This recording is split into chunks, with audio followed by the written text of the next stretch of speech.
Welcome to LJC one TV 5 news. నిరంతరం అక్రమ మట్టి తరలింపు రిపోర్టర్లు సమాచారం ఇచ్చినా స్పందించిన అధికారులు.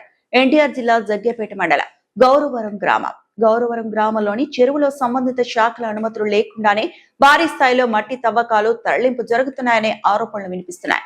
చెరువులోని మట్టిని ఇతర ప్రాంతాలకు తరలించాలంటే మైనింగ్, రెవెన్యూ శాఖల అనుమతులు తప్పనిసరి అయినప్పటికీ అవి లేకుండానే డోజర్లు, ట్రాక్టర్లతో రాత్రింబవళ్లు మట్టి తరలిస్తున్నారని స్థానికులు చెబుతున్నారు. ఈ అక్రమ మట్టి తరలింపు విషయాన్ని పలుమార్లు విలేకరులు, సంబంధిత రెవెన్యూ, మైనింగ్ అధికారుల దృష్టికి తీసుకెళ్లినా వారు తాత్కాలికంగా పనులు నిలిపివేయడం తప్ప శాశ్వతంగా అడ్డుకునే చర్యలు చేపట్టడం లేదని విమర్శలు వ్యక్తమవుతున్నాయి.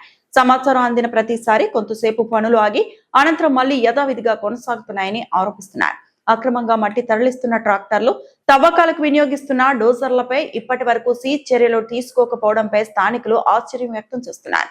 విలేకరుల ఆధారాలతో సమాచారం అందించినప్పటికీ అధికారులు స్పందించకపోవడం పలు అనుమానాలకు తావిస్తుందని గ్రామస్తులు అంటున్నారు.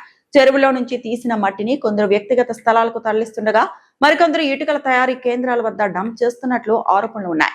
అనుమతులు లేకుండా చెరువు మట్టిని తరలించడం చట్ట విరుద్ధమని పేర్కొంటూ బాధ్యులపై కఠిన చర్యలు తీసుకోవాలని గ్రామస్తులు డిమాండ్ చేస్తున్నారు. అక్రమ మట్టి తవ్వకాలపై వరుసగా సమాచారం అందిస్తున్న విలేకరుల హెచ్చరికలను కూడా అధికారులు పట్టించుకోకపోవడం స్థానికంగా చర్చనీయాంశంగా మారింది. ఈ వ్యవహారంపై ఉన్నతాధికారులు జోక్యం చేసుకుని సమగ్ర విచారణ చేపట్టి అక్రమాలకు అడ్డుకట్ట వేయాలని గ్రామస్తులు కోరుతున్నారు.